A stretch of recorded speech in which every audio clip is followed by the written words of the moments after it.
Hi everyone, welcome to this reading. So I have my crystal ball off to the side. I will be scrying throughout this message. If you're new to my channel, my readings are a little different, and if you're turning, welcome back. You know how we do if it doesn't resonate with you.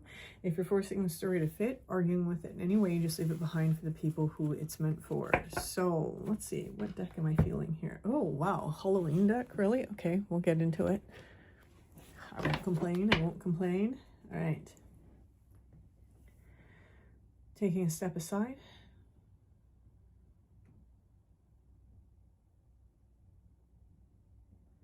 And allowing spirit to pass through me.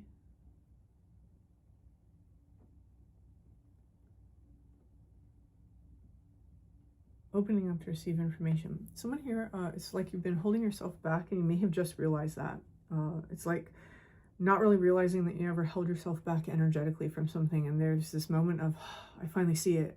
Like I've energetically held myself back from something, and it's like taking a step, taking that first step, that first fool's step, like that fool card, over that edge. Okay, and there's something about flow, about allowing things to come or allowing ourselves to go, whatever that case is. There's something about flow. I'm seeing a lot of almost like a star image, so it's making me think of like feeling that there's some sort of destiny at play or something that's really meant for you at this time. Now, I'm seeing something about archways, so it's bringing me into the idea of structure and architecture. So this might even mean feeling like we've crossed some sort of threshold for ourselves.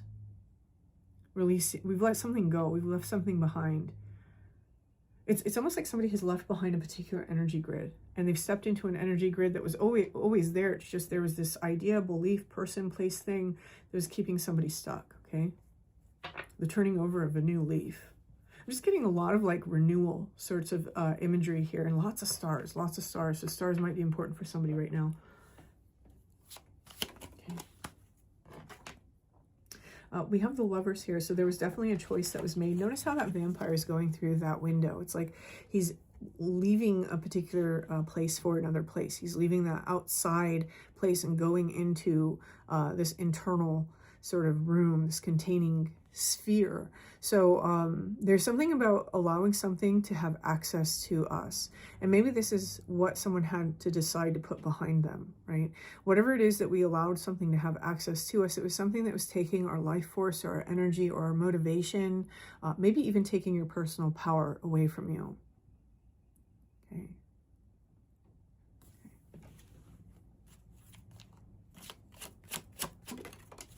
Okay, and now what someone is doing is this is a card with lots of meanings for me, but one of the meanings that I have for this card is that crossing of the threshold. When we have the Three of Wands, that's really where an explorer is looking out across the ocean, waiting to be taken to another place, okay? And when we have the Four of Wands, that person has arrived there. They've set up base camp.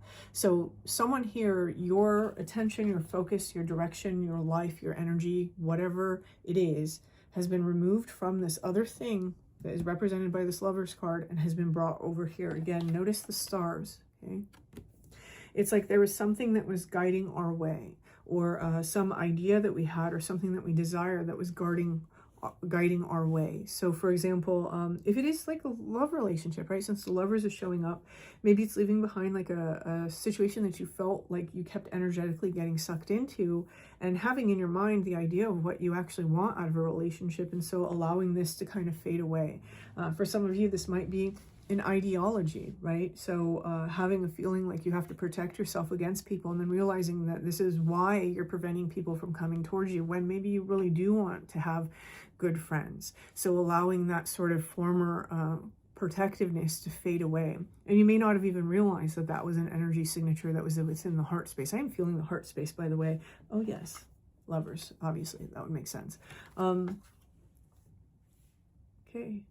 So someone here, you've literally taken your energy from a particular paradigm and moved it into a new one.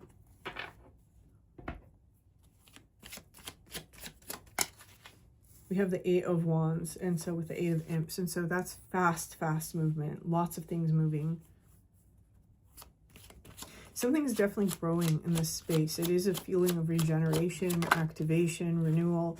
We have the Knight of Cups showing up here. And so the Knight of Cups is always about what it is that we emotionally offer. Sometimes it can be invitations and offers made from others. But since I don't really read messages about others, and this isn't about a general sense, this is more about who the message is for. I'm seeing that this is something about refining what it is that we emotionally have to offer. So understanding, no, this is what I bring to the table, and, you know, really analyzing and assessing what's inside of that cup, right?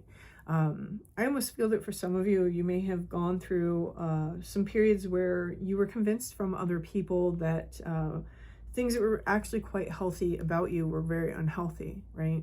The reason why I'm saying that is because this vampiric energy, that's typically what that energy does. It kind of like seduces and makes a person think things that aren't necessarily real, and because it's being capped by this Knight of Ghosts on the other end. So that's why I'm getting that message.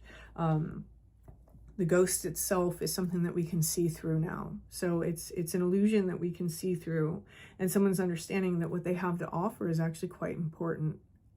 The reason why I'm saying that is because he's holding the scroll, which is making me think of an official note. So someone here, I love this. It's like you're understanding that you actually do bring something that's very valuable to the table.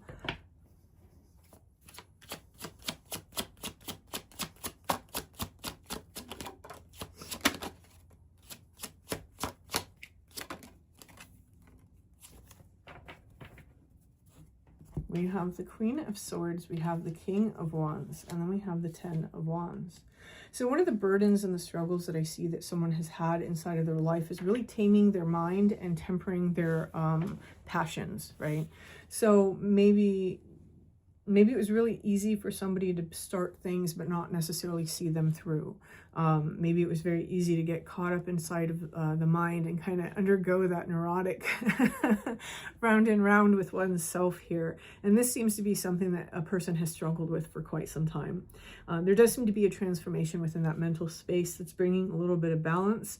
And with this King of Wands showing up, I'm really noticing how the cat is playing with the salamander. This is telling me that that sort of real fiery, masculine, passionate, action-oriented quality is being tempered by the feminine. We have that salamander being tempered by that, being checked by that cat. There's also this lion that's showing up in the background. Part of someone's identity is to feel emotions strongly and to feel very passionate about things, and there's nothing wrong with that. But the mature display of that is to be able to stay grounded and to understand not to get yourself into situations that you didn't think through, right? So I think that there's this beautiful balance between the Queen of Swords and this King of Wands that's showing up for whoever this message is for.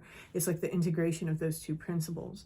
It's not just this logical, cold, calculated rationale. There's a little bit of empathy behind it, but also it's kind of tempering that very fierce, action-oriented, I'm thinking of something, so I'm just going to go do it, right? Someone's starting to learn to think through their actions, maybe more than they have in the past. And this was definitely a skill that had to be cultivated in order to remove oneself from this particular energy.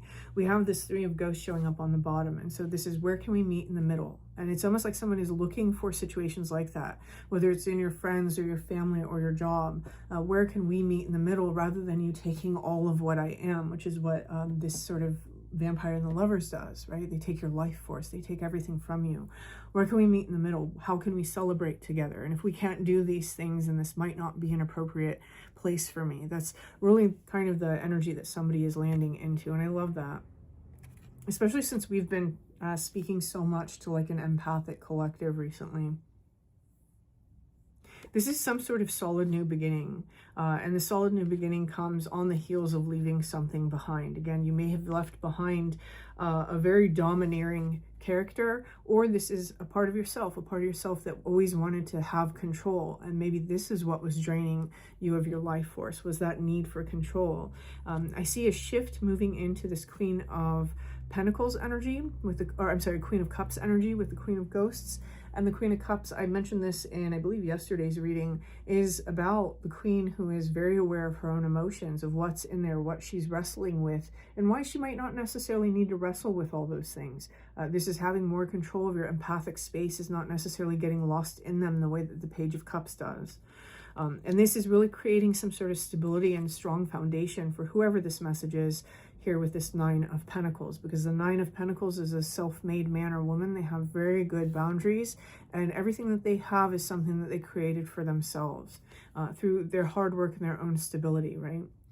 So the Seven of Ghosts, this is allowing someone to free themselves up to really have dreams for themselves again. So some of you, you may be noticing that you're moving away from some sort of survival mechanism, or moving out of some sort of imbalanced nervous system responses, and really calming down and finding that certain things that you love are coming back into your life. Certain things that you enjoy doing are coming back into your routine. You may even be thinking about the future in a more positive way than you have before, and really daydreaming about what is it that I could accomplish? What should I be doing from here? So this is a very constructive energy, whereas the energy that got left behind was very destructive. It was rotting, decaying energy. And here we have a very constructive energy. And here we go with the Three of Wands. Some of you are very focused on where you're moving forward in terms of work, but for some of you, this is simply saying craft. So maybe you're a writer, maybe you're an artist, maybe you're a musician, maybe you're somebody who is drafting up plans for a home, maybe you're somebody who just really likes to bake and construct new recipes. This is what this is saying to me, is that somebody's like creative aspects are starting to emerge a little bit more. Okay, and then I'm going to end it here with the Queen of Pumpkins, because underneath that we just have the Wheel of Fortune, which kind of just caps this reading with the change. So here with the Queen of Pumpkins, what this is, going from the Queen of Cups to the Queen of Pumpkins is especially important for me, because I think that what the Queen of Cups does is she understands her emotions and she understands how to utilize them, and that really allows the Queen of Pentacles energy to come in and make things manifest. So someone here, you're in this energy of coming into more of a manifestation space now that you've left behind this energy that was kind of holding you back. It's like we've stepped out into this flow of being able to either flow things out of us or pull things in, okay? Allowing things to flow into our life. Usually it's mutual. So I like this energy. I think this is really beautiful. Let's go ahead and let's pull 3 oracle cards. Where are we going? Oh, I feel like we're supposed to do these alchemy cards. Okay. You guys know I always read from the book for these cards. Let's see. I just love what she has to say. This particular reading, where are we going? We're going 3 in. 3 in. The peacock tail. Okay. And then, there we go. The sun.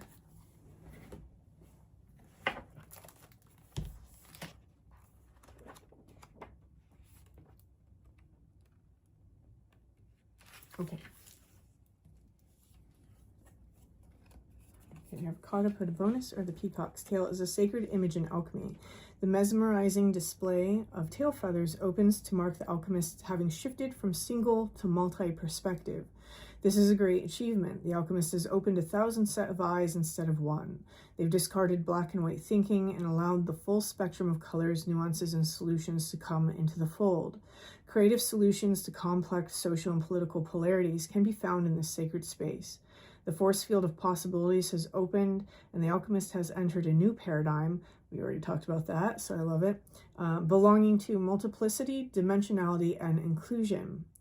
Utilize this perspective for positive change while it lasts.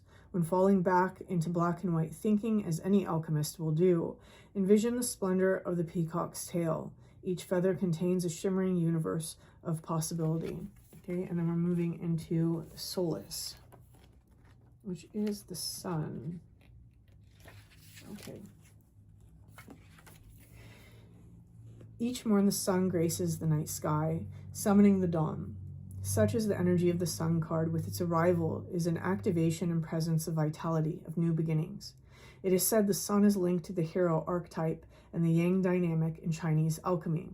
Through the sun's radiance, we are inclined to see ourselves fully and establish a sense of who we are.